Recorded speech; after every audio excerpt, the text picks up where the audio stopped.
Broadcast is now starting. All attendees are in listen-only mode.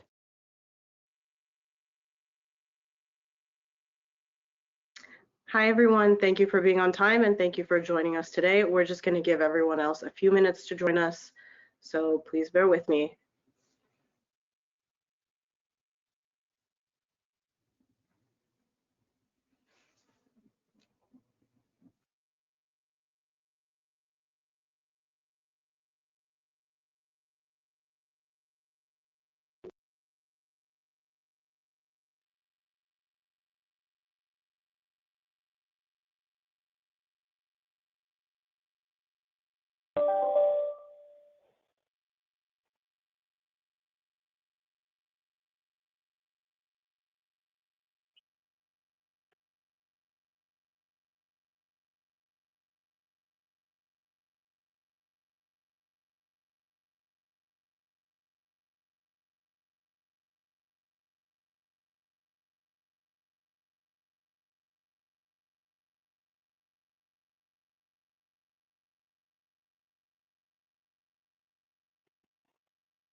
Hi, everyone. I just saw a message that the voice is coming through distorted. Could you please let us know in the chat if you're having audio quality issues?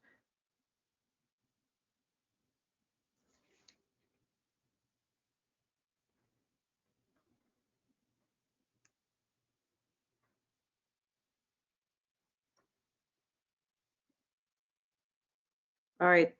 Thank you for verifying.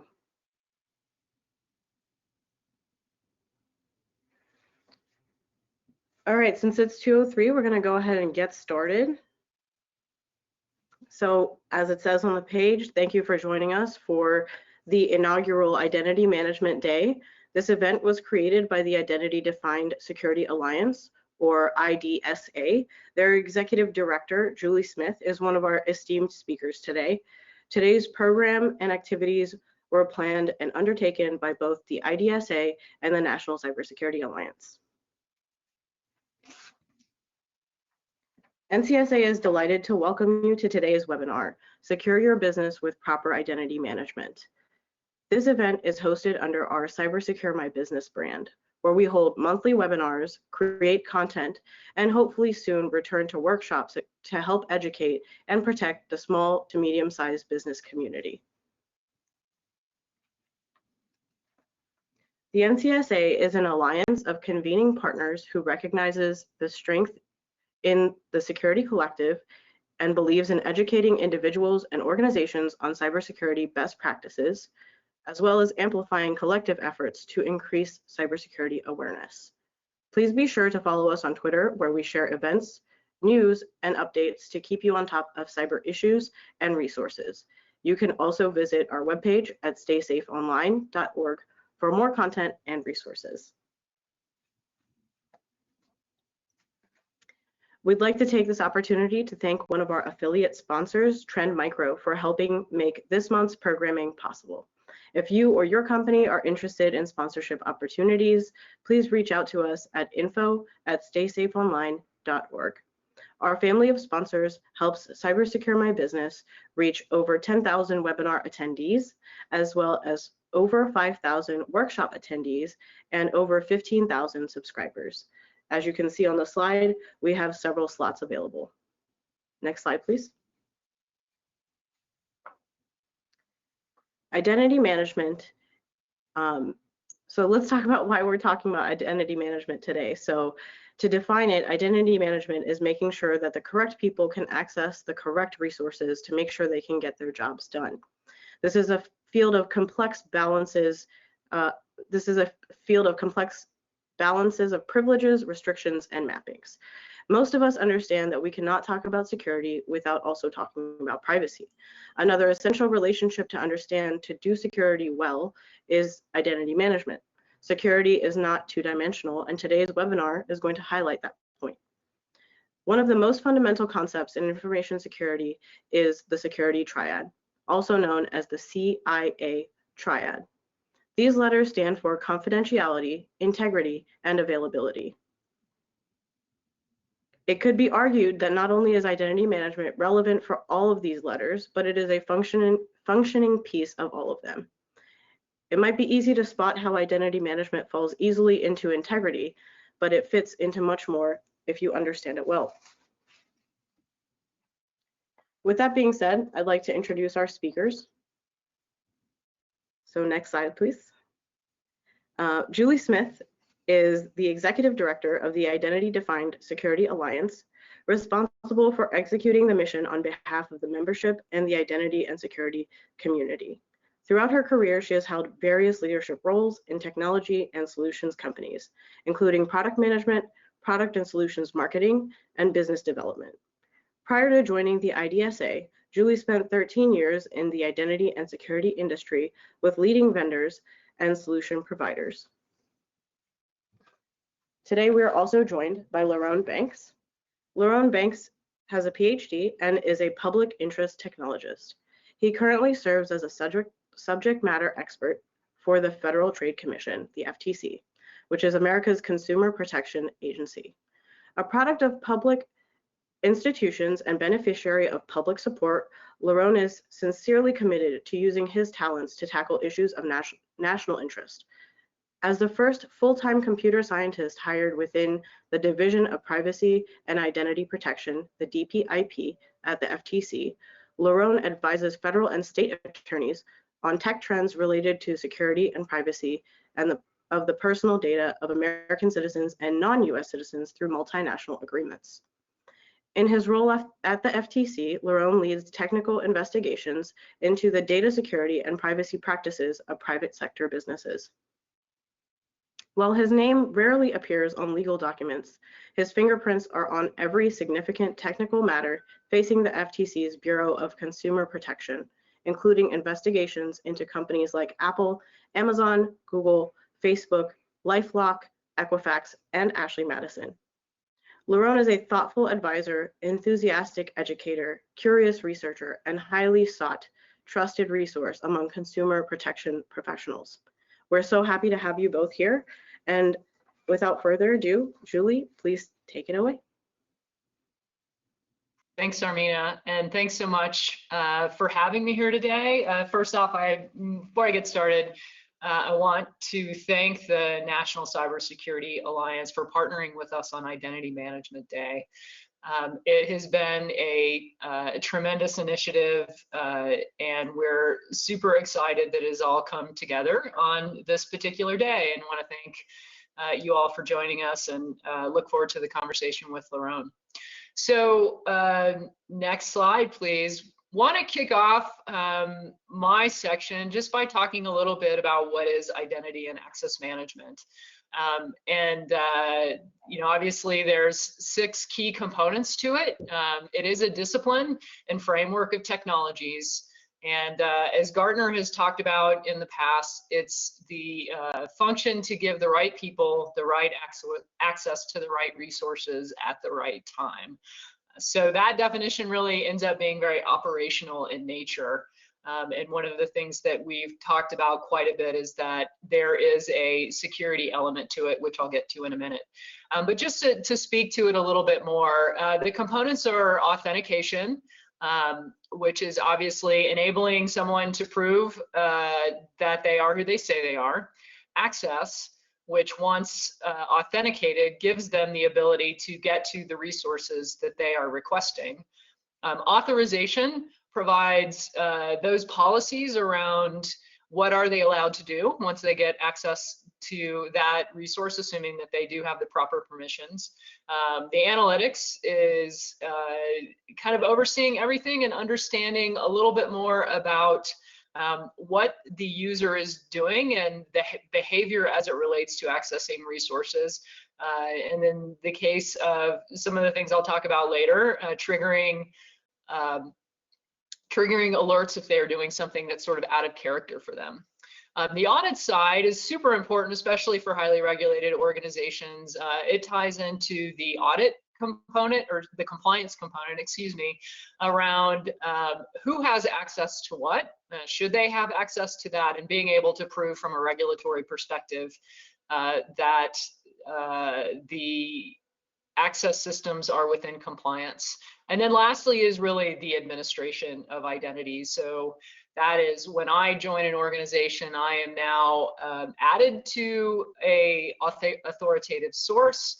When I leave the organization, I'm removed from that authoritative source. And if I change roles, the administration of my privileges and access rights are modified. So that's the administration side of it. So that sort of sets the groundwork for what we're going to talk about today, which is identity and access management.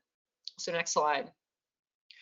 So as I mentioned, there's this connection between identity management, which has traditionally been thought of as operational, and now security. So probably up until the last 6 years or so, as I mentioned, it was really considered an operational function, as you can see. So making sure the right individual has the right access to the right resource at the right time. And obviously that's a productivity issue primarily.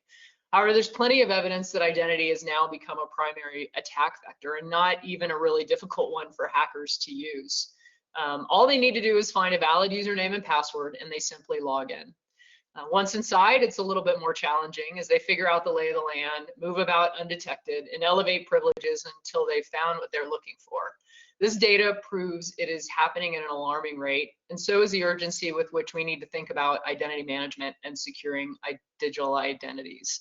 And I talk about it in the context primarily of organizations, as that's the focus of the IDSA. But obviously, digital identity security is equally as important to consumers, and I'm sure we'll get to that later in the conversation. But individuals need to think about the security of their digital identities as they're wearing their consumer hats, but also as they are wearing their employee hats. And the last statistic, or the second to last statistic you'll see, is 73% of users use the same password for multiple sites, and 33% of people use the same password every time. That puts not only your personal identity at risk, but it also puts the organization that you work for at risk, in that a hacker just needs to obtain that credential and they have access not just to your personal information as a consumer, but also to corporate information as an individual. So next slide. So out of this alarming information or situation, the Identity Defined Security Alliance was born with the goal of helping organizations reduce risk through identity-centric security strategies. We were established in 2019. The IDSA is a nonprofit that provides vendor-neutral education and resources to help organizations reduce the risk of a breach by combining identity and security strategies. As you can see, we have 26 of the leading identity and security companies as membership. We also have 9 customer advisory board members that represent the practitioners and provide guidance on our mission. And we deliver on that mission through education, through our blog, white papers, webinars, research, and our identity-defined security framework that was developed by our technical working group committees, which are a collection of individuals from these organizations, the sum of the smartest identity people on the planet. We also have 6 key areas that we focus on with those smart people, and they are zero trust, artificial intelligence and machine learning, DevSecOps, NIST frameworks and how identity plays into those frameworks, and then beyond best practices and foundation prep. So those are areas that we continue to focus on and develop resources for the identity and security community. Next slide, please. So I mentioned the identity-defined security framework is one of the primary work products that we as an organization provide to the community. And I will say that all of the resources that are available on our website are at no cost, as Kelvin Coleman likes to say, because they have significant value. They're not actually free, but they are readily available at no cost for organizations to tap into. And the identity-defined security framework consists of really three things, and I'll start from the ground up, which is best practices.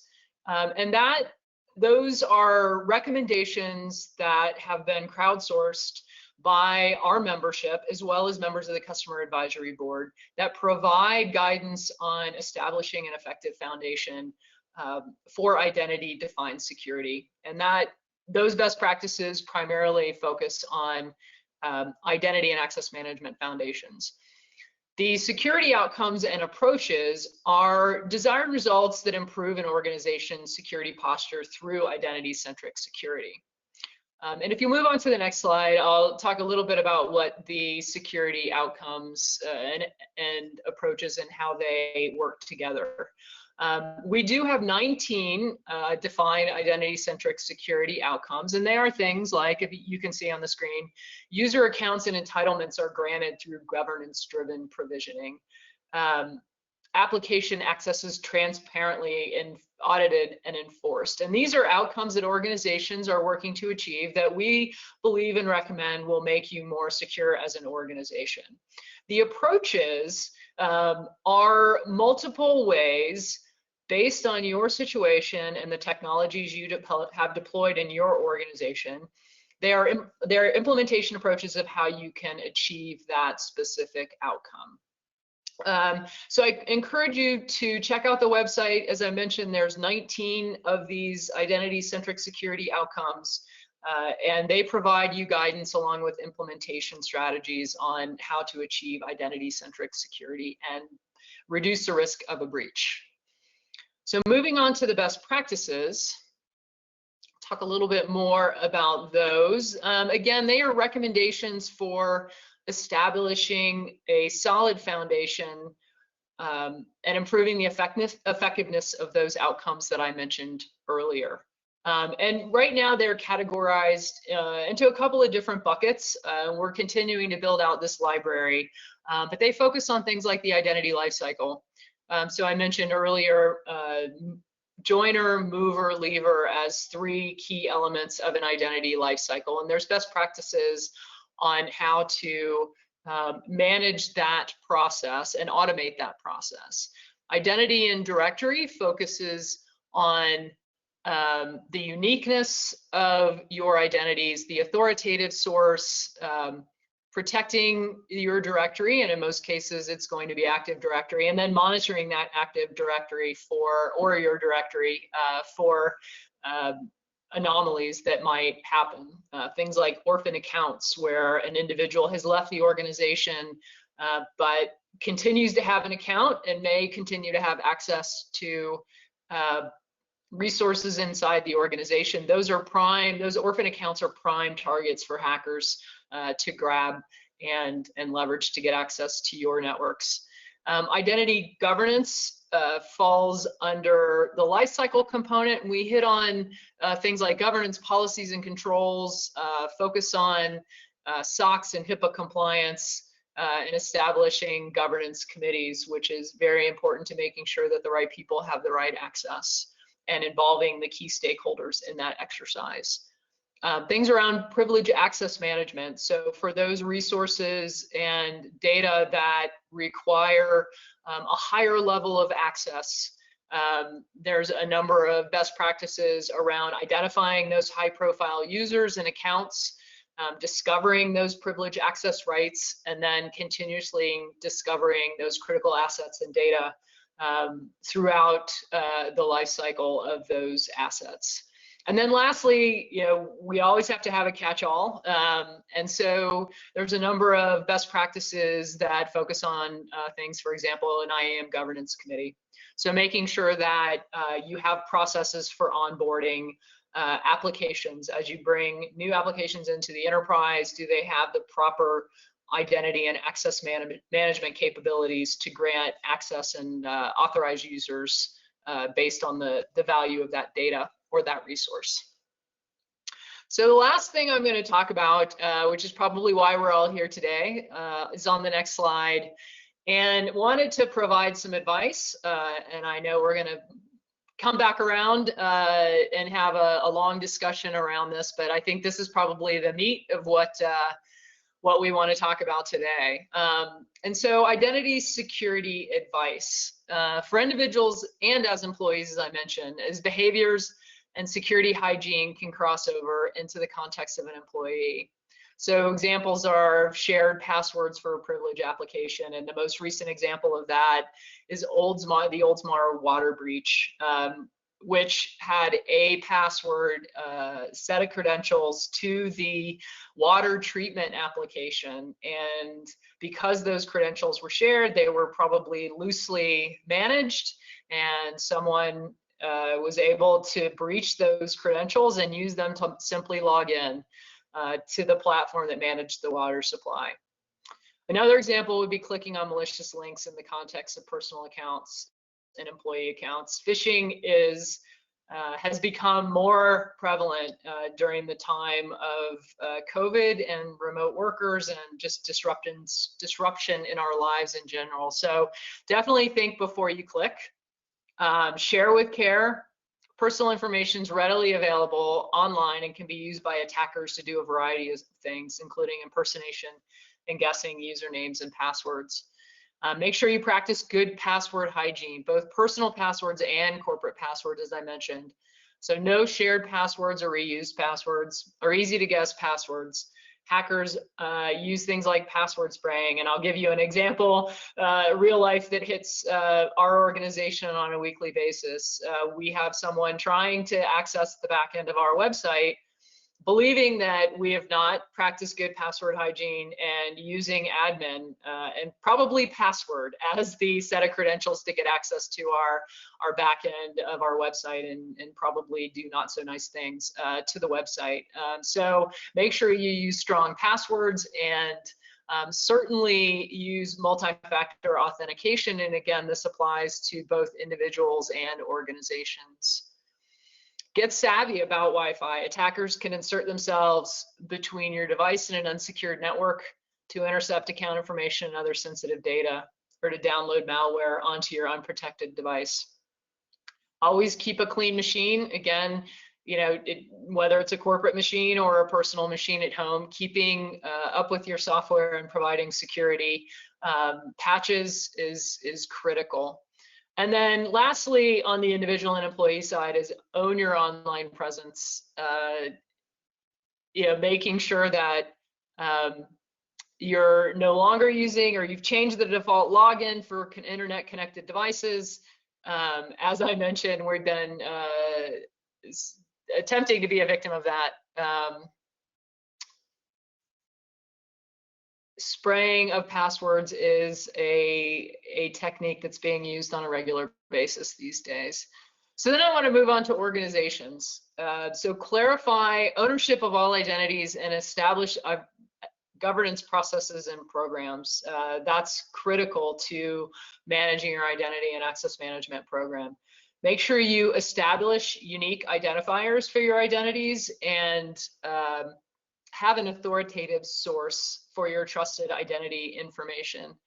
Make sure you discover critical assets so that you know which of the assets within your organization require privilege access, and then always apply a principle of least privilege to those access, meaning only give people access to the resources that they need to do their job, the minimum amount. So you don't want to overprivilege any of your users to reduce the risk of those credentials falling into the wrong hands, or in some cases, malicious insider threats.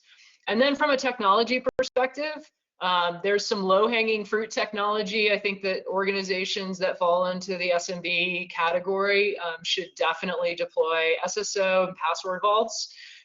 There's lots of easy-to-deploy cloud-based identity and single sign-on solutions out there today. Make sure that you're deploying multi-factor authentication, especially for high value assets or critical systems, and then also manage those privilege access through privilege user vaults and other privilege security systems. And then from an advanced technology perspective, automated provisioning and deprovisioning to make sure that you're not leaving those orphan accounts behind is critical. And then I would encourage you to take a look at the identity-centric security outcomes that we've provided on the IDSA website as well. And lastly, I'll leave you with, before I turn it over to Lerone, security is everyone's responsibility. So not just employees and individuals, but also organizations, to make sure that they are doing a good job of protecting their identities and reducing the risk of a breach that could then result in a cache of customer information being deployed to the dark web. So as we say on Identity Management Day, be identity smart. So with that, I'll turn it over to Lerone. I think the next slide maybe shows our website, just for those folks that might want to hit that and check out our resources. And I think maybe Zarmeena, it's going to go back to you first. Sorry about that. No worries, Julie. Thank you so much for all that incredible information. It just goes to show how complex the field is and how many pieces to the puzzle there truly are. And just before we move on to the next speaker, there was a question in the chat for you that said, what do you define as governance-driven provisioning? If you could just answer that before we hand it off to Lerone. Sure. So that, from a technology perspective, it is the combination of an IGA tool with a provisioning system. So one of the critical functions of an identity management team is to work with the business owners of critical assets and conduct access reviews on a timely basis, right? So there are tools out there, IGA systems specifically, that allow you to conduct those audits, those access reviews on a regular basis automatically. And as things come back from those reviews, an employee has left the organization, for example, and the event that individual did not have access removed the day they left, which is what you ideally want, a manager would clear out and say that employee is no longer with us, or this person has changed jobs and moved to another role. And that access review then and governance and oversight then kicks off the process of removing access for that particular user. And you said IGA, can you just say what that stands for? Sorry, Identity Governance and Administration. Awesome. We want to make sure that for our attendees who are new to this topic, we make sure to use the right vocabulary. So thank you for that. Yeah, sorry, it's acronym soup in the identity world. I know, we know that all too well in security, don't we?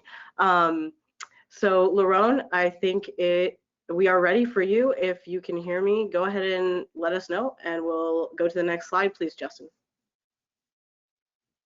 All right, hopefully everyone can hear me okay. We can hear you great. Perfect. All right, so good afternoon. My name is Larone Banks. I'm grateful to be here and excited to talk to you about identity management. Julie just did an excellent job of defining identity management and its components, and now I'm going to build on that knowledge with some practical advice from my experiences at the Federal Trade Commission. Hopefully at the end of this presentation, we will have convinced you that identity management should be taken seriously and included as part of your IT strategy. As Zarmeena mentioned in my intro, I've been working in security for about 15 years at a range of institutions, both public and private. I came to government first to offer much needed technical expertise, and second, to better understand the experiences of regulators and practitioners. Next slide, please. During today's presentation, I'll give a brief overview of the FTC. I'll discuss the identity management issues of the FTC's case against Twitter and I'll give some practical advice based on what I've seen while examining the security programs of dozens of companies. The FTC is primarily a law enforcement agency. It spends most of its resources investigating companies that are suspected of not doing their part to protect consumer data. In addition to bringing cases, the FTC does outreach to consumers and enterprises about security and privacy. The agency also encourages technical research in order to stay up to date on emerging threats. In addition to attorneys, the FTC employs technologists, that includes computer scientists like me, to aid in those efforts. Outreach is what brings me here today, to share my perspective based on interactions with the security teams at dozens of companies and to hear from practitioners like you about your challenges and concerns. Ideally, you'll get some ideas to advance your ID management strategy, and I'll get insights from you to take back to the FTC for consideration as we do our work. The FTC is particularly concerned about small businesses. I'm here to offer insights intended to help you better protect your environments, which will allow you to better protect your customers, leading to a more secure online experience for all. Next slide, please. This slide is just intended to show some of the companies that the FTC has brought cases against. You may notice that this list of companies covers a range of industries from hotels to retail to technology. This is because the FTC regulates almost all consumer-facing businesses with a few exceptions. The main point is that investigating companies of all types, we've seen security programs of all types. In most of the breach investigations that I've been a part of, stolen credentials are what gave the attackers initial access. Those credentials were most often stolen by phishing. Excuse me. The other common method is by using credentials stolen from a previous breach, typically purchased on the dark web. In one instance, an employee was selling access to their privileged credentials too. This highlights 3 threats to consider as you navigate identity management: phishing, password reuse, and insider attacks.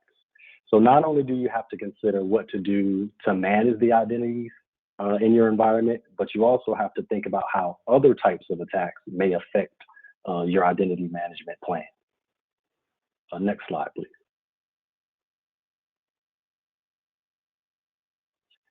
If you have a very small business, say under 50 employees, you may be thinking that identity management shouldn't be a priority. I'd caution against that because as your business grows, it becomes harder to implement sound identity management solutions. We saw this with Twitter, which started small and eventually grew to what it is today. Well, in the early days when it was small, all employees had admin access. At the time, Twitter probably viewed this as low risk. The company itself was small and needed to be agile, and tweets were much more limited than they are today.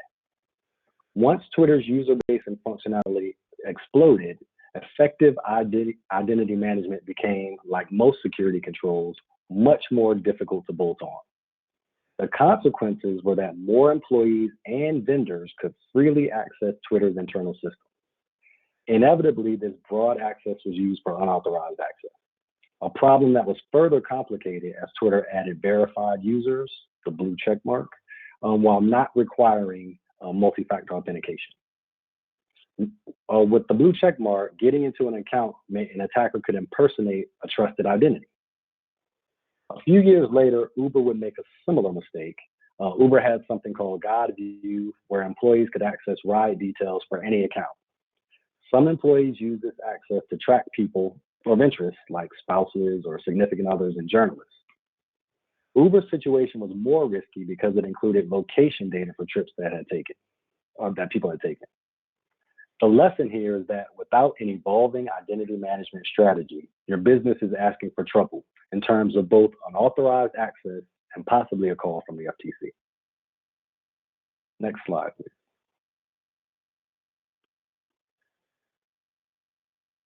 Now that you have a sense of what can go wrong, let's discuss some of the things for you to consider as you develop your ID management strategy.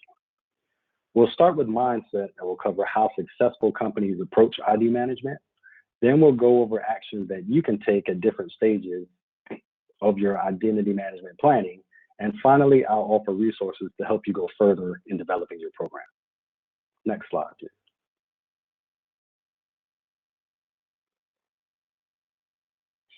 So first, in terms of mindset, recognize that you are a tech company.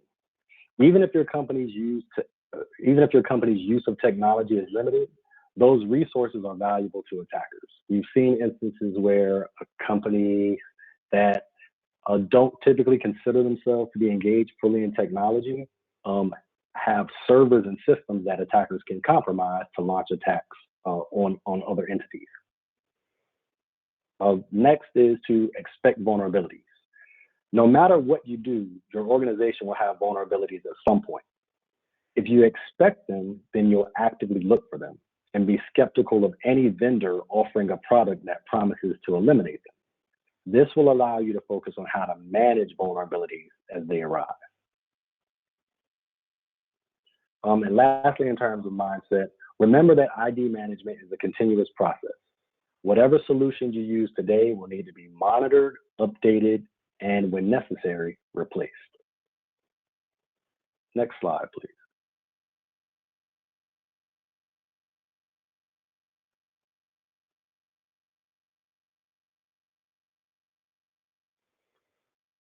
So now we'll talk about a few actions. I call it basic because basic applies to companies in the early stages or who have not yet considered any ID management program. Take inventory of your resources.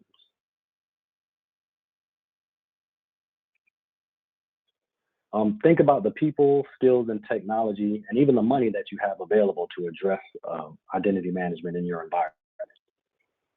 And after that, you can take inventory of your environment. Some of the questions to ask are, how sensitive is the data that you have? Where is it stored? And how is that data protected?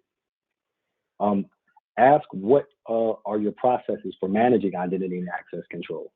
If you don't have any, you have a lot of work to do. But ideally, you want to try to catalog what processes you already have in place.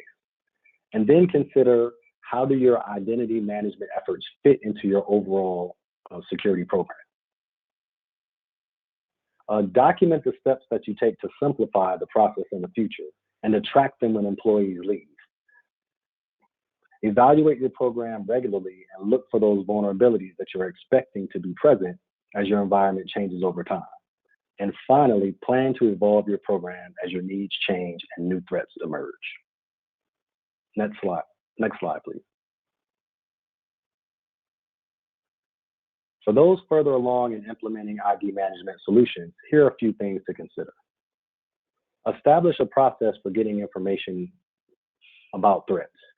It's easier than ever today online, although there can be lots of noise. There's no need to follow every available source because there are too many, but find a few consistently reliable sources. Also, consider joining an ISAC, which is Information Sharing and Coordination, I think is what the acronym stands for. We've already been through alphabet soup. But basically, it's an organization where different companies, or actually different stakeholders within an industry, come together to share information about emerging threats and also solutions. Build a flexible program that allows you to plan for change and has the ability to make changes on the fly. When you're thinking about paradigm shifts, you also want to consider paradigm shifts as a part of your strategy. A couple of examples are cloud and remote work. Some of the questions to ask yourself are, how will migration to cloud affect your identity management program? What about remote work?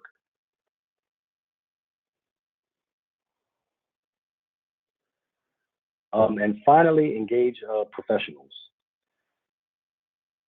You can use, I guess, two ways to use professionals are, one, to get intelligence about emerging threats generally, but also specifically about your organization. It's very common for groups of attackers to gather and share intel that they've gathered about a particular company in order to come together with solutions for how to breach that company. The other aspect of using professionals are for service providers.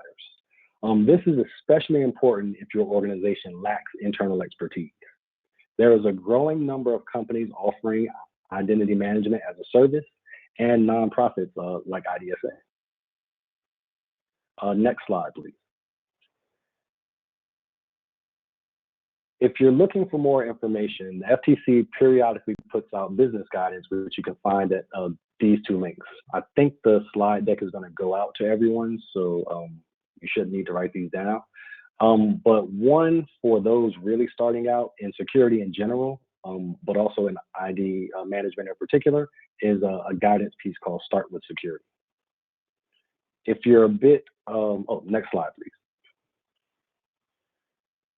If you're an organization that's a bit further along in your development of identity management solutions, NIST and GSA offer a range of documents to help you at any stage in your process.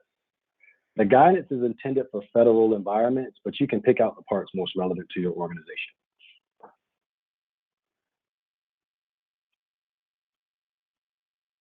And I don't think there's another slide, but if there is one, it might have my contact information on it.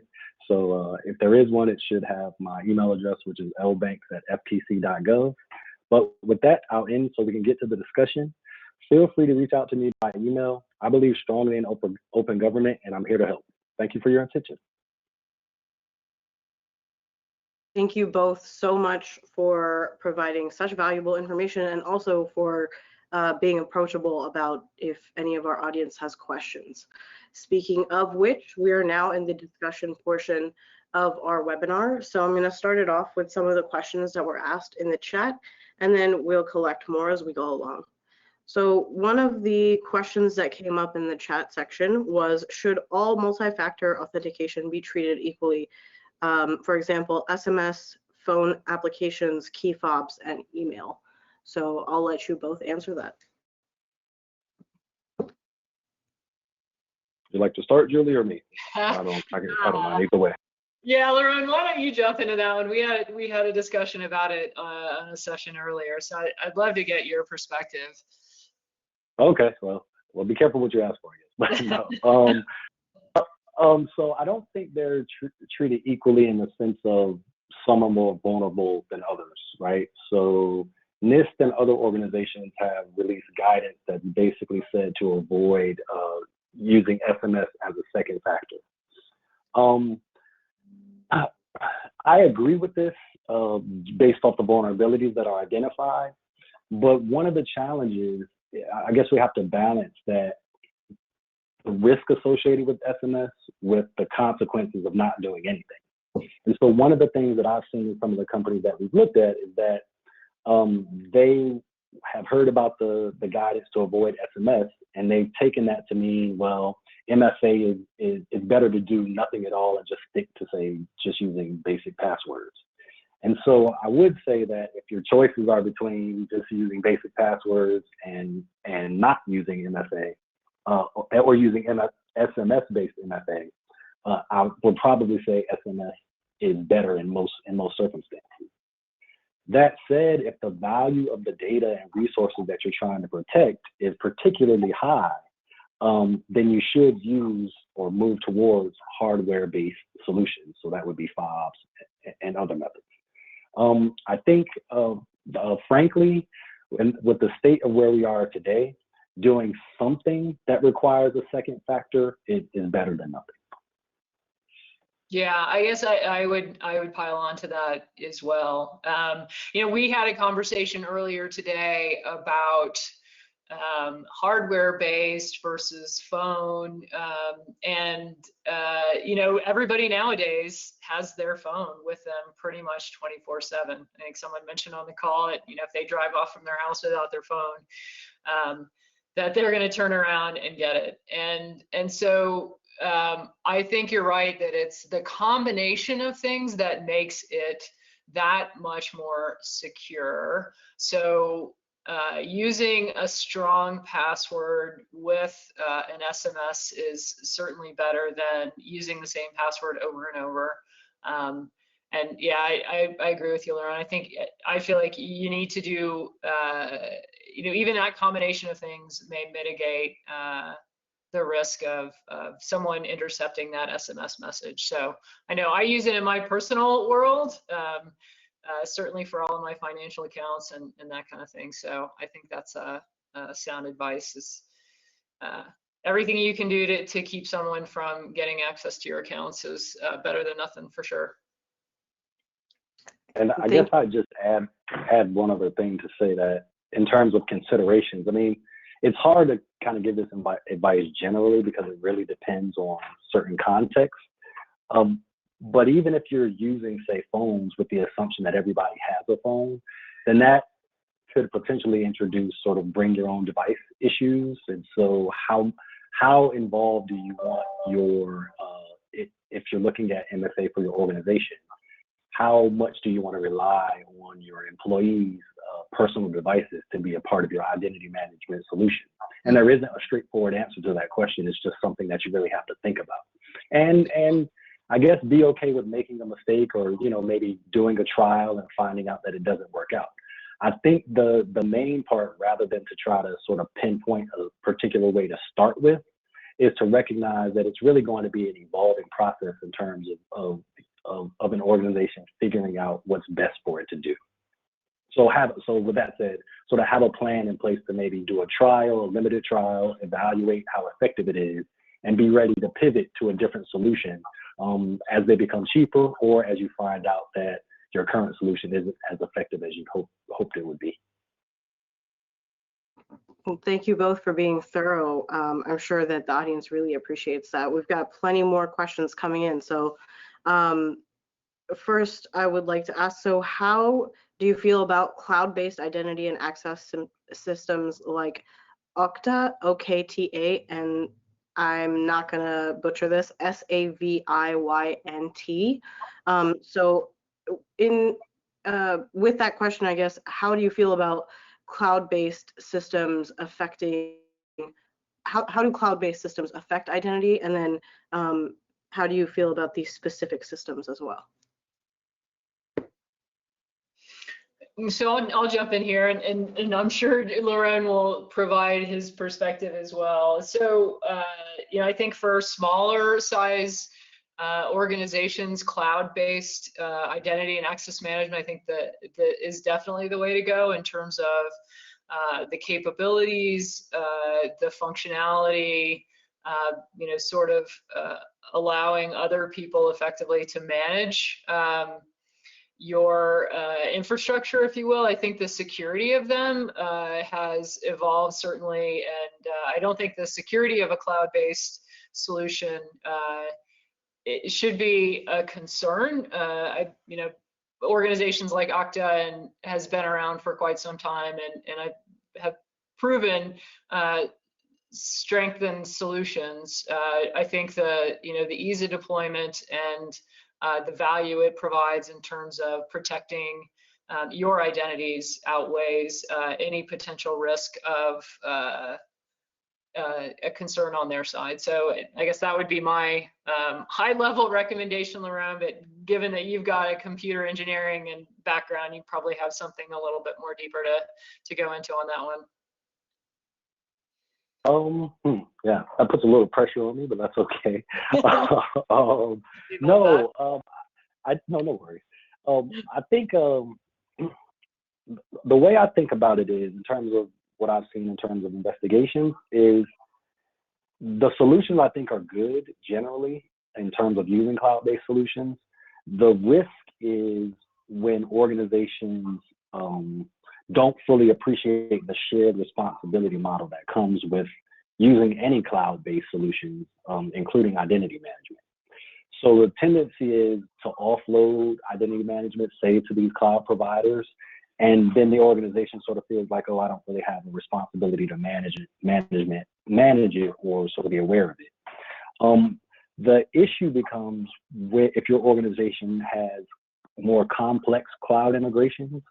So what happens is you're using, you have a hybrid cloud model, or you have a part of your cloud infrastructure that integrates with some of your on-premise infrastructure.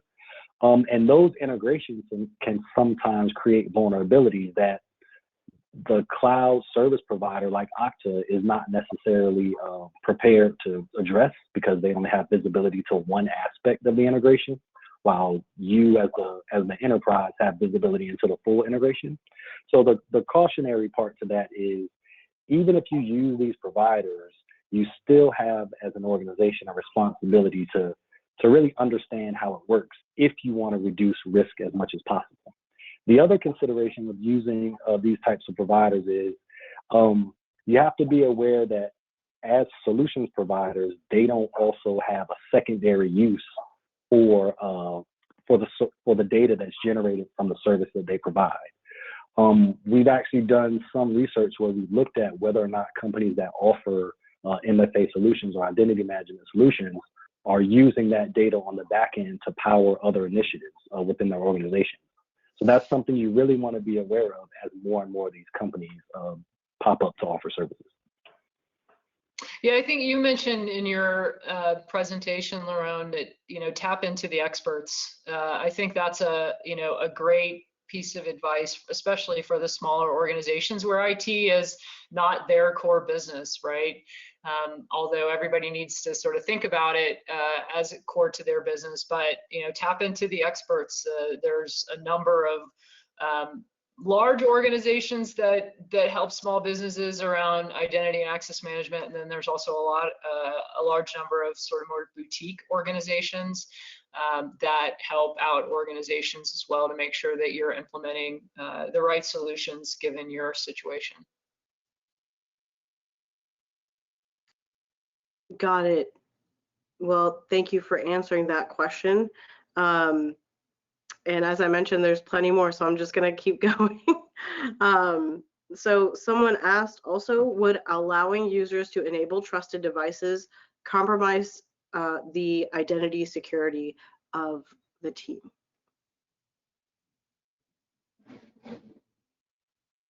So I guess that was, can you read that again, Zarmeena? Sorry. Would allowing users to enable trusted devices compromise identity security?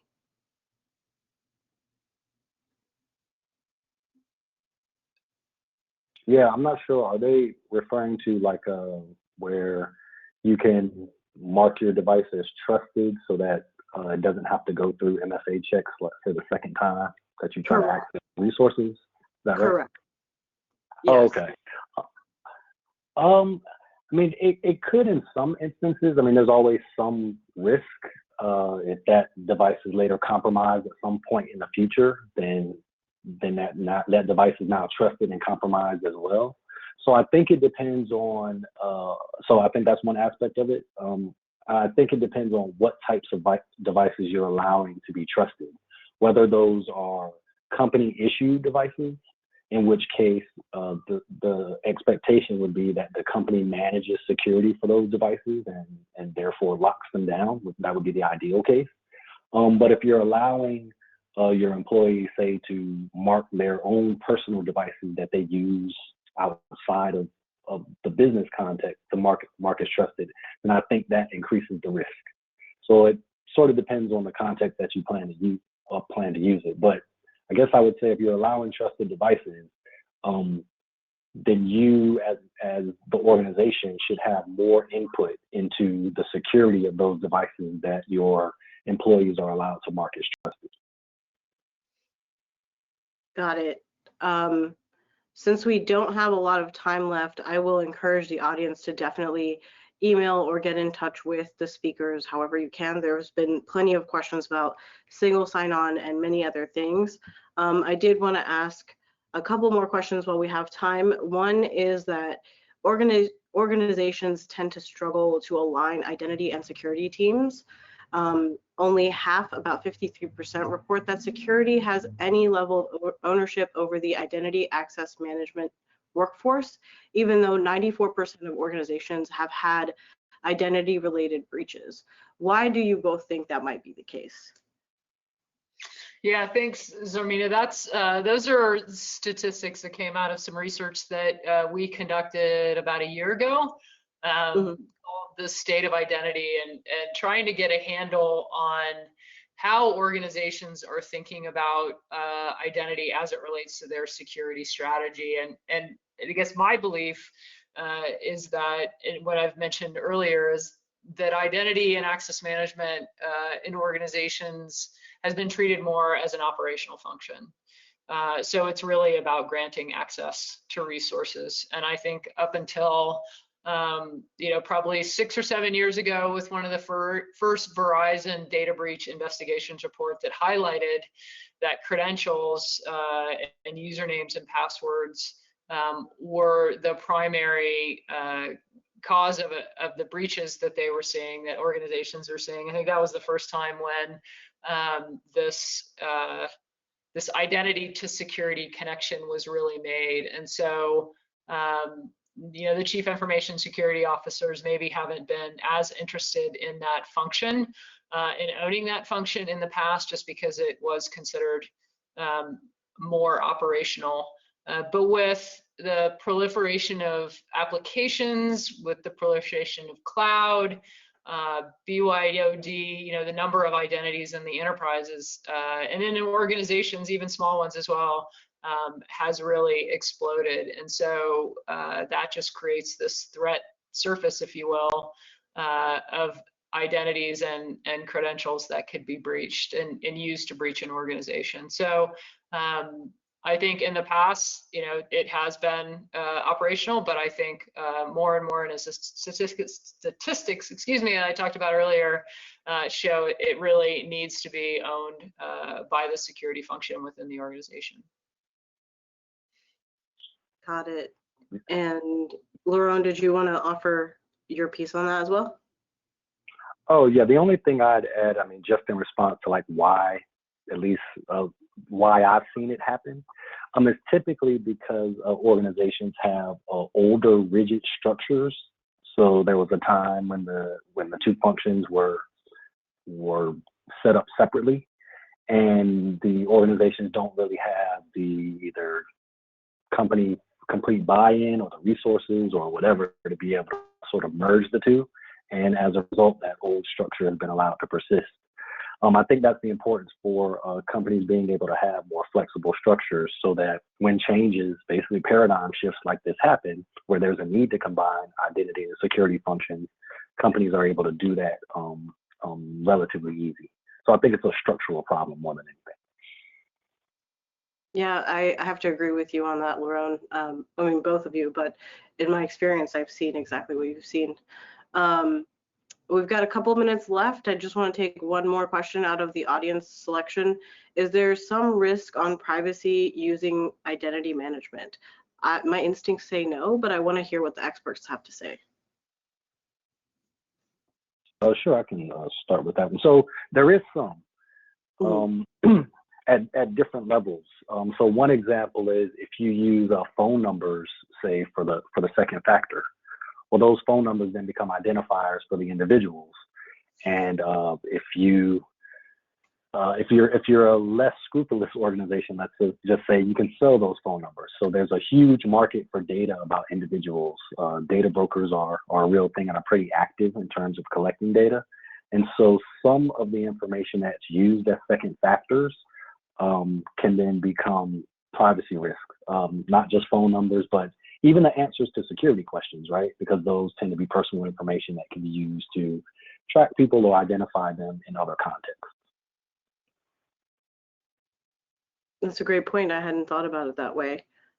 Well, I want to take an opportunity to thank you both for being so thorough and detailed and making yourselves available today, taking time out of your schedules. I'd like to thank all of our attendees who have stuck around to this portion. Thank you so much for joining us for Identity Management Day and for this particular webinar. We hope to see you again soon. There's going to be a recording, and the slide deck will be sent out to everyone who registered, and we'll make sure to send out more information about our upcoming events as well. Unless there's anything else that our speakers would like to add, have a great day. Thanks so much. I'd like to say thanks again for the opportunity. Thanks, and this was great. Great to meet you, Julie, and I'll talk to you soon. Yep, you as well, Lerone. Take care. Take care, everybody.